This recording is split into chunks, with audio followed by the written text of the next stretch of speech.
In the bustling heart of New York City, where the cacophony of daily life masked the silent whispers of the universe, lived a man named Henry Mitchell. Henry was a man of science, a professor of quantum physics at a prestigious university, and a staunch atheist.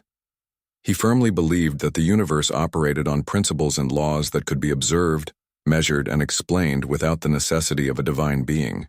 His life was dedicated to the pursuit of knowledge, the unraveling of the mysteries of the cosmos, and the education of young, inquisitive minds.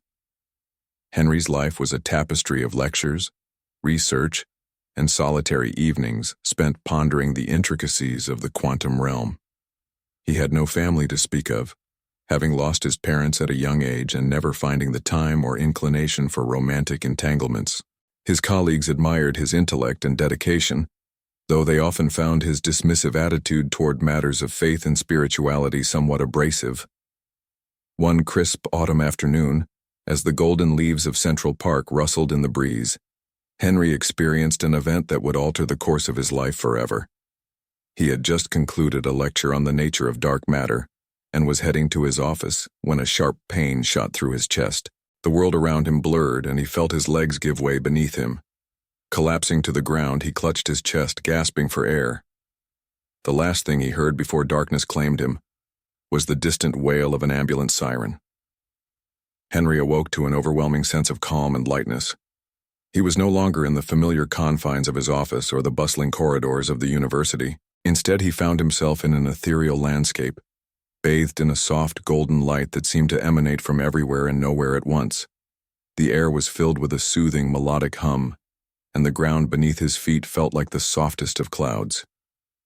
As he stood there, trying to comprehend his surroundings, a figure appeared before him. It was a being of indescribable beauty and radiance, neither male nor female, but a perfect blend of both. The being's eyes were like twin galaxies, filled with the wisdom of ages and the compassion of countless lifetimes. Henry felt a profound sense of peace wash over him, as if all the worries and doubts of his mortal existence had been lifted from his shoulders. "Welcome, Henry," the being said in a voice that resonated within his very soul. "You have questions, and I have answers." Henry's mind raced with 1,000 thoughts, but one question burned brighter than the rest. "Am I dead?" The being smiled, a gesture that seemed to encompass the entire universe. "In a sense, yes. Your physical body has ceased to function, but your essence, your consciousness, has been brought here for a purpose." Henry's skepticism, so deeply ingrained in his character, began to resurface. "And where exactly is here? Some sort of afterlife? Heaven? Purgatory?" The being's expression remained serene. "Names and concepts created by humanity to grasp the ungraspable. You are in a realm of transition, a place where souls come to understand the truths they could not see in their mortal lives." Henry crossed his arms, a gesture of defiance that seemed almost comical in this otherworldly setting. "And what truths might those be? The existence of a god, perhaps?" The being's eyes twinkled with amusement. "The truth is far more complex and beautiful than the simple existence or non-existence of a deity. It is about the interconnectedness of all things, the unity of the cosmos, and the boundless potential of consciousness. But first, you must let go of your preconceptions and open your mind to what lies beyond." Henry felt a strange sensation, as if the being's words were bypassing his logical mind and resonating directly with his soul. Despite himself, he found his resistance waning, replaced by a burgeoning curiosity. "So what happens now?" The being extended a hand, and Henry felt an irresistible pull drawing him closer. "Now, Henry, you will embark on a journey of discovery. You will see, feel, and understand the true nature of existence, and you will return to your world with the knowledge that will change everything." As the being's hand touched his, Henry was enveloped in a brilliant light, and the world around him dissolved into a cascade of colors and sensations. He felt himself being transported through realms of unimaginable beauty and complexity, each more wondrous than the last. Time lost all meaning as he experienced visions of creation, the birth of stars, and the delicate balance of life across the universe. Finally, after what seemed like an eternity and no time at all, Henry found himself standing once more in the familiar surroundings of his office. The pain in his chest was gone, replaced by a sense of clarity and purpose. He knew that he had been given a gift, a glimpse into the true nature of existence, and it was his responsibility to share this knowledge with the world. Henry's journey was far from over, but the beginning had already set the stage for a revelation that would challenge the very foundations of human understanding. He was no longer the same man who had collapsed in that corridor. He was a seeker of truth, a bearer of light, and a living testament to the infinite possibilities of consciousness. The days following Henry's return to life were a whirlwind of emotions and revelations. The experience had left an indelible mark on him, and he was eager to share his newfound knowledge with the world. However, he quickly realized that the task was not as straightforward as he had imagined. The scientific community, which had once revered him, was now skeptical of his claims. His colleagues dismissed his story as a hallucination brought on by his near-death experience, and the media labeled him as a man who had lost his grip on reality. Undeterred, Henry began to document his experiences in a series of journal entries, meticulously detailing every aspect of the ethereal realm and the being who had guided him. He spent countless hours researching ancient texts, religious scriptures, and philosophical writings, seeking connections that would lend credibility to his account. To his surprise, he discovered that many of the insights he had gained were echoed in the teachings of various spiritual traditions throughout history. As word of Henry's claims spread, a small but growing number of people began to take an interest in his story. Among them was Dr. Eleanor Reed, a renowned neuroscientist with a keen interest in the intersection of science and spirituality. Intrigued by Henry's account, she reached out to him, offering her support and expertise. Eleanor and Henry formed an unlikely partnership, united by their shared curiosity and determination to uncover the truth. Together, they embarked on a series of experiments designed to explore the nature of consciousness and the possibility of life beyond death. They conducted rigorous studies combining advanced neuroimaging techniques with meditation and other spiritual practices, seeking to replicate Henry's experience and understand the mechanisms behind it. Their research attracted the attention of a diverse group of individuals, including scientists, spiritual leaders, and ordinary people searching for answers. Henry and Eleanor organized a series of conferences and workshops where they presented their findings and facilitated discussions on the nature of existence and the potential for a deeper understanding of reality. As their movement gained momentum, Henry began to notice a shift in his own perception of the world. The interconnectedness of all things, which had been a theoretical concept during his time as a physicist, now became a tangible reality. He experienced moments of profound clarity and insight, sensing the delicate balance that held the universe together and the intricate web of relationships that bound all living beings. One evening, as Henry and Eleanor prepared for a conference in San Francisco, they received an unexpected visitor. Father Michael O'Connor, a respected theologian and scholar, had traveled across the country to meet with Henry. He had been following their work with great interest and was eager to share his perspective. Father Michael's presence brought a new dimension to their discussions, as he offered insights from his deep understanding of religious doctrines and mystical experiences. The three of them spent long hours in conversation, exploring the common threads that connected their respective fields of expertise. They delved into the nature of the divine, the purpose of human existence, and the potential for a higher state of consciousness. As their collaboration continued, Henry, Eleanor, and Father Michael began to see a convergence of their ideas.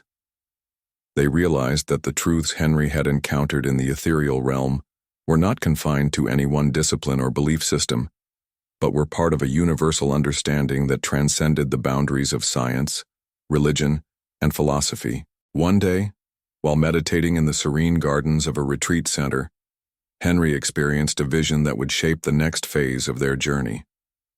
He saw a gathering of people from all walks of life, united in their quest for knowledge and enlightenment. They shared their experiences, supported one another, and worked together to build a society that embraced the interconnectedness of all things. Inspired by this vision, Henry, Eleanor, and Father Michael decided to create a foundation dedicated to fostering a deeper understanding of consciousness and the nature of existence. They named it the Unity Institute, reflecting their belief in the interconnectedness of all beings and the potential for collective growth and transformation. The Unity Institute quickly became a beacon of hope and inspiration for people around the world. It offered a diverse range of programs, from scientific research and spiritual practices to educational initiatives and community-building activities. Through their work, Henry and his colleagues sought to bridge the gap between science and spirituality, encouraging an open-minded exploration of the mysteries of existence. As the Unity Institute flourished, Henry found himself increasingly at peace with his role as a messenger of truth. He continued to share his experiences, not as definitive answers, but as a starting point for others to embark on their own journeys of discovery. He knew that the true nature of existence was far more complex and beautiful than any single human mind could comprehend, and he embraced the uncertainty and wonder that came with this realization. In the years that followed, Henry's journey would take him to the far corners of the globe, where he encountered diverse cultures, beliefs, and perspectives. Each new experience deepened his understanding of the interconnectedness of all things and reinforced his commitment to fostering a world where science and spirituality could coexist in harmony. Years passed, and the Unity Institute's influence continued to grow. Its message of interconnectedness and unity resonated with people across the globe, inspiring a movement that transcended cultural, religious, and scientific boundaries. Henry Mitchell, once a solitary man of science, had become a symbol of hope and enlightenment for countless individuals seeking to understand the true nature of existence. One crisp morning, as the sun's rays filtered through the tall windows of the Unity Institute's headquarters, Henry stood before a gathering of scholars, spiritual leaders, and seekers of truth. The room was filled with an air of anticipation as everyone awaited his words with bated breath. "Welcome, my friends," Henry began, his voice steady and resonant. "Today marks a significant milestone in our journey. We have come together from diverse backgrounds, united by a common purpose, to explore the mysteries of existence and to foster a deeper understanding of the interconnectedness of all things." He paused, allowing his gaze to sweep across the room, taking in the faces of those who had been instrumental in the Institute's success.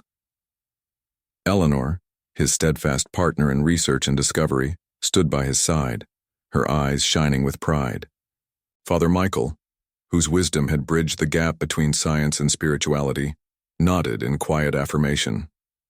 "Through our collective efforts, we have made remarkable strides," Henry continued. "We have conducted groundbreaking research, uncovered ancient truths, and created a community that embraces the beauty of both science and spirituality. But our work is far from over. There is still much to learn, and many questions yet to be answered." As he spoke, Henry felt a profound sense of gratitude for the journey that had brought him to this moment. He recalled the ethereal realm and the being of light, whose words had set him on this path. He realized that the true essence of his experience was not just about revealing the existence of a higher power, but about understanding the unity and purpose that connected all of creation. "In the years since my near-death experience," Henry said, "I have come to realize that the answers we seek are not confined to any single discipline or belief system. They are woven into the very fabric of the universe, accessible to all who are willing to open their minds and hearts. It is through our shared pursuit of knowledge and our willingness to embrace the unknown that we can truly understand the nature of existence." He stepped forward, his voice rising with conviction. "The Unity Institute will continue to be a beacon of hope and inspiration. We will expand our reach, bringing our message to new corners of the world. We will collaborate with scientists, spiritual leaders, and visionaries, fostering a global community dedicated to the exploration of consciousness and the interconnectedness of all things." Henry's words were met with resounding applause, a testament to the passion and dedication of those who had joined him on this journey. As the applause subsided, he felt a sense of fulfillment and purpose that transcended the boundaries of his mortal existence. He knew that the path ahead would be challenging, but he was ready to face it with unwavering determination. In the years that followed, the Unity Institute continued to thrive, its influence spreading across continents and cultures. New discoveries were made, ancient wisdom was unearthed, and countless lives were transformed by the teachings of interconnectedness and unity. Henry Mitchell, the once skeptical physicist, had become a revered figure, celebrated for his contributions to both science and spirituality. His journey from the brink of death to the heights of enlightenment had inspired a movement that bridged the gap between the known and the unknown, the material and the spiritual. As he stood on the precipice of this new era, Henry felt a deep sense of peace and contentment. He had fulfilled his purpose, not by providing definitive answers, but by encouraging others to seek their own truths and to embrace the mysteries of existence with an open heart and mind. The world, forever changed by his revelations, stood at the dawn of a new age of understanding and enlightenment. And as the sun set on another day, Henry knew that the journey of discovery was never truly over. It was an eternal quest, a dance of light and shadow, a testament to the boundless potential of consciousness and the infinite possibilities of existence.